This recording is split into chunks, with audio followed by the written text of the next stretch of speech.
learned this the other day. I was listening to this preacher talk. One of his rules were, or one of his helping points were, you should have a vision for your marriage before you ask the question. Was there any vision that you had before you got married to your wife, or is that something that you learned?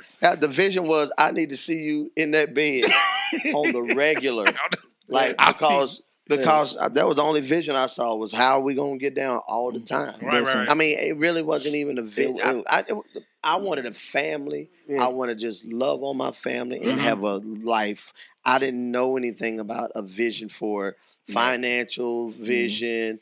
You know, of course, everybody wants a house. Everybody wants a nice car, and you want something in your savings account. But guess what? That's just the ground floor. Right, you got to build that thing. I didn't know nothing about a vision of my purpose and my goals and my ministry or whatever we supposed to do together. I didn't know any of that. I was like, man, I want a wife. My daddy said, when you come home, find a wife and build a family. Right. I knew it made sense. Yeah. But a vision for the family? Yeah, nah. Come on. So do you think, listen to you talk about that, what your dad said, and then, you know, everybody's parents are different.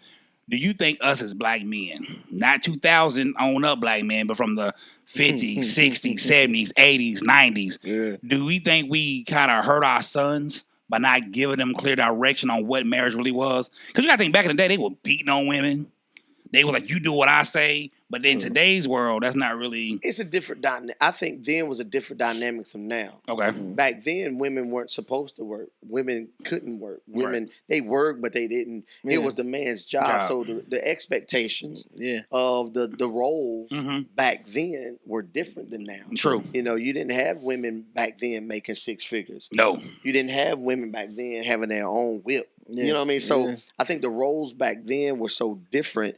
From a standpoint of a man and a woman, he worked 12 to 16 hours. He come home, she's cooking because she got all the kids, and they didn't have the daycare. They didn't have all that stuff. The women didn't have the same responsibilities that they have now. You know, on top, well, they didn't have the working portion. Right. You know, they might work for Miss Luann or whatever, washing the clothes.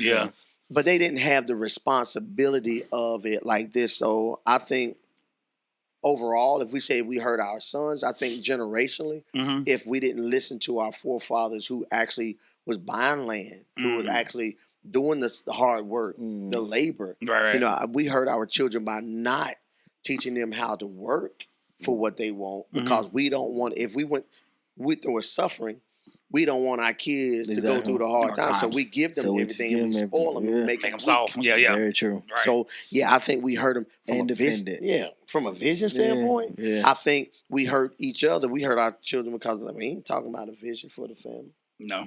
I think a lot of the stuff stems from just upbringing in itself. Like, I mean, we don't sit around and have these types of conversations. I don't remember.